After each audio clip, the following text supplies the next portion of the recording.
Crossroad hapa zamani. Leo nikamwambia sasa naitwa Charles Rupia. Sivyo? Wengi wa watu vijana hawa wajui Charles Rupia ni nani. Charles Rupia ndiye alikuwa meya wa kwanza wa city wa Nairobi, Mwafrika wa kwanza kuchukua kwa mzungu wakati ile 1965. Charles Rupia alikuwa rafiki ya baba yangu. Baadaye yeye akawa rafiki yangu. Wengine hawezi kujua kwamba mimi na Rupia na Matiba tulitisha maandamano ya kwanza katika Kenya hii 1990, wakati ile ya giza ya utawala ya kiimla na kimabavu. Tukasema tutaenda Kamkunji tuulize wa Kenya kama wataki vyama vingine. Na Kenya ilisema Kenya haiwezi kuwa na multiparty wakati haijafika, mbaki miaka 100. Tukasema tuende Kamkunji tuulize wa Kenya maoni yao. Hiyo ni mwaka wa Julai, ilikuwa ni June 1990. Alafu sasa tukakubaliana na Matiba, wewe utaenda kwa matatu, matatu wabebe watu walete Kamkunji. Mimi nitaenda kwa tunatumia ile mkondo ya Gor Mahia, nilete watu wa Gor Mahia yote wale wanajaga kiwanja tujaze Kamkunji. Basi nitoka kwa Matiba nikaenda Kisumu. Nikirudi namna hii naambiwa kwamba Matiba na Rupia wamechotwa asubuhi, wampeleka huko ndani, nibaki peke yangu. Siku 2 namna hii nimechotwa. Hiyo ilikuwa ni kifungo yangu ya 3, nikipeleka huko ndani. Tukakaa kule ndani. Sasa kwa Rupia aligonjeka huko, akatolewa, akafanywa upasuaji wakati karibu apotea sauti yake. Matiba alikapata stroke huko ndani. Hiyo stroke ndio iliharibu maisha ya Matiba kabisa. Amekuja peleka Ulaya huko, amekaa, arudi hapa, maisha yake hayakuwa ni sawa sawa. Ndio sasa biashara yake zikaharibika kwa sababu ya haya yote. Lakini multiparty tulipata kwa sababu tulipigania, ndio karudi katika taifa letu. Sasa mbele ya hayo, ukombozi ya kwanza ilikuwa ile ambayo ilipiganiwa. Mama walipigania msitu, na mama walipigania mzungu. Walikuwa wanachukua ile frame ya baskeli wanatengeneza naye bunduki. Wakapigana, wengine walishikwa, wengine walipigwa risasi huko. Dedan Kimathi alinyongwa hapa Kamiti. Mama wengine walipelekwa kule korokoroni huko Hola, wengine walipelekwa kule huko Manyani. Alafu hapo wakati wa hali ya hatari hapo kule Lari, wazungu waliua watu wengi zaidi ya mamao. Inaitwa the Lari Massacre katika historia yetu. Ngine ni Hola Massacre. Kule Hola ndani ya jela mamao walipigwa na askari kwa oda ya mzungu, wakawawa huko ndani. Mambo ikaletwa katika bunge ya Kenya wakati hiyo. Walikuwa wabunge 8 katika hiyo bunge. Mmoja alileta hiyo mswada katika bunge, atatuongea juu ya mambo ya conditions ya detention ya mamao. Wakati hii mjadala, Jaramogi alisimama akasema, Mr. Speaker, sir, in the heart of hearts of the African people, Jomo Kenyatta and all those who were detained with him were and are the true leaders. And their continued detention with the colonial government offend the conscience of our people. Alafu akasema, those Mau Maus are our heroes. Hapo ndio yalianza hiyo harakati ya kutolewa Kenyatta kwa jela, na hata wale mama ambao walikuwa wamefungwa akaanza harakati ya kuwatoa kwa jela. Sasa naona mwingine hapa anabweka, anasema mimi ni mtoto wa Maumau. Mtoto wa Maumau? Kama wewe ni mtoto, jua ya kwamba baba yangu alipigania Maumau watolewe kwa jela. Kwa hivyo pana leta nili atipondo, unasema wewe ni Kikuyu, wewe ni Maumau. Sisi sote wa Kenya tulipigania.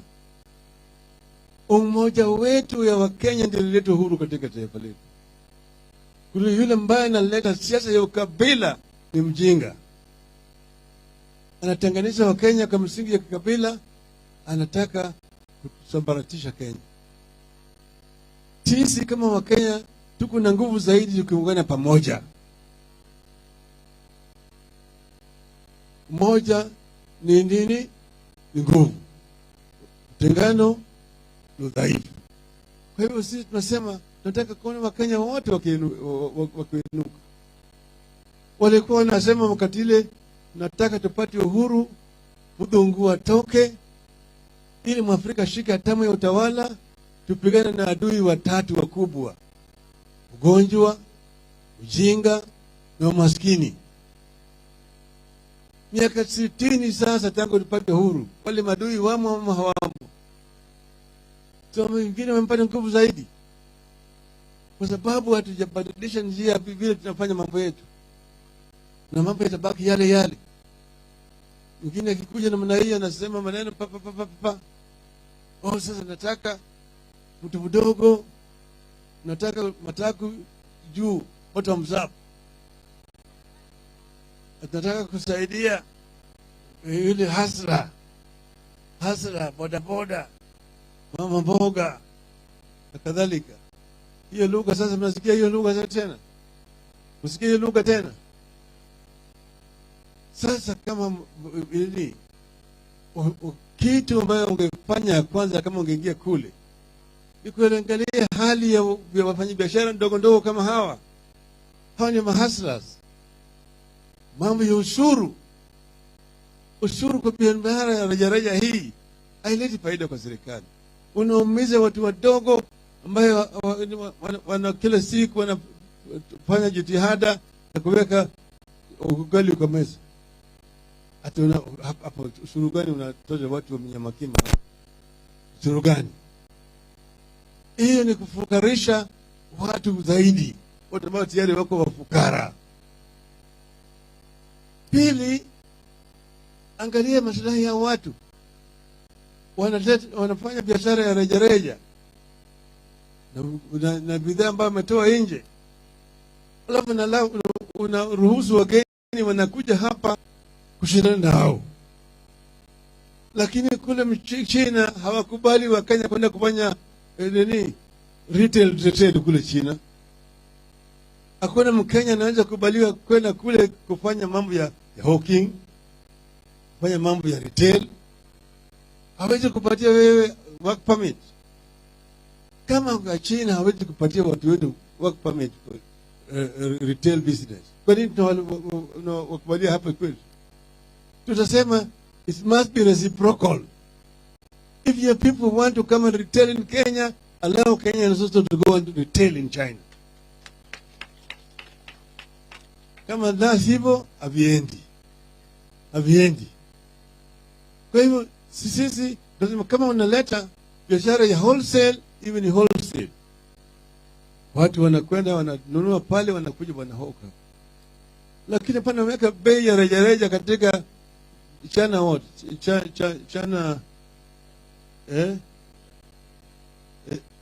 China Square, na unaweka pale ili ucompete na watu kama Nyamakima hapa. Hapana. Hiyo ni kitu ambacho sisi tungepiga marufuku mara moja. Sasa hawa jamaa wanaweza kuruhusu nyinyi kupanda maandamano, wanakimbia hapa na pale, lakini hawafanyi. Manake hawa watu hawajui uchungu ya mtu wa chini. Yale ilikuwa ni campaign tu, maneno mtamu. Sasa ile ambaye ameshapita namna hii, kisha mambo anasema ati Iwe ni kama jiwe ndani ya mto.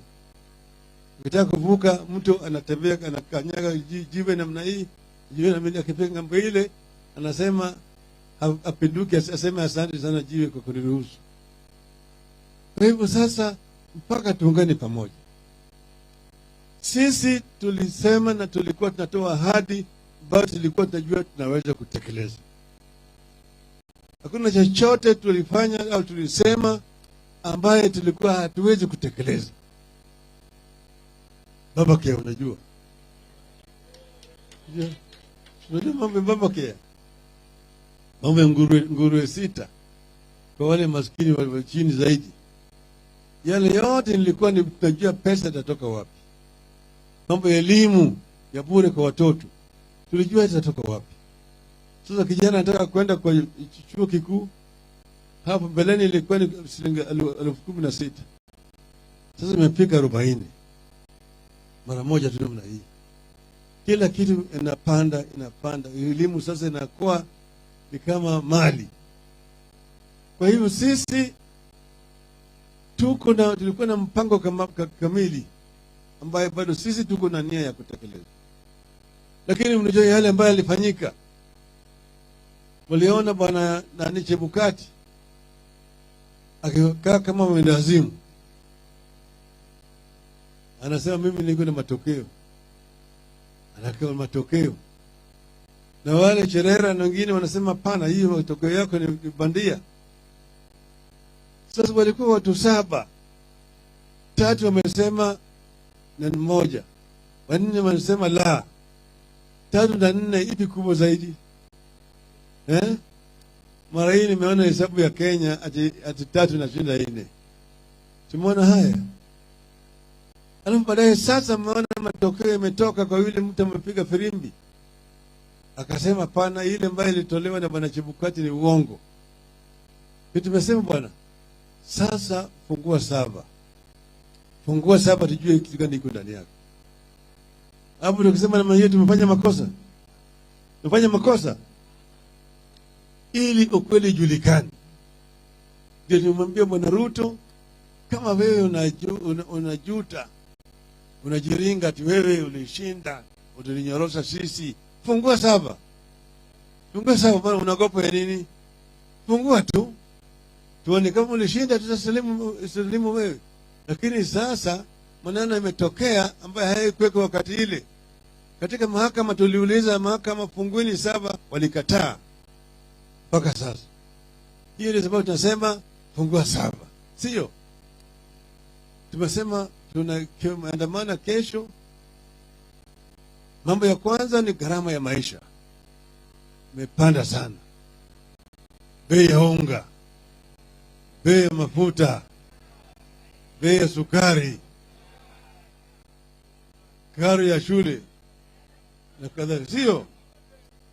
Sawa? Sawa? Sio? Pili, tumesema ni mambo ya 7. 3 ni mambo ya wale wanachama wa ile tume ya uchaguzi wa 4 ambao walisema la, wakafutwa kazi. Nasema wao warudishwe tena kwa kazi. Unakubaliana na sisi? Unakubaliana na sisi? Na Mungu tayari kuungana na sisi kesho. Rosho. Wangapi wako tayari kuungana na sisi? Nione mkono hapa. Kwa hivyo msiogope hii vitisho ya bwana Kombe.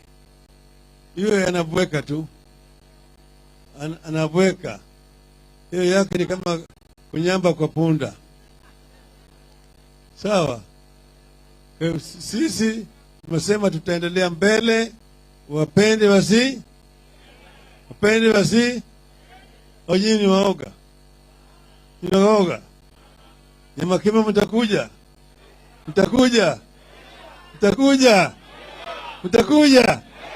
Wangapi watakuja wenye mikono hapa? Asanteni sana. Asante sana.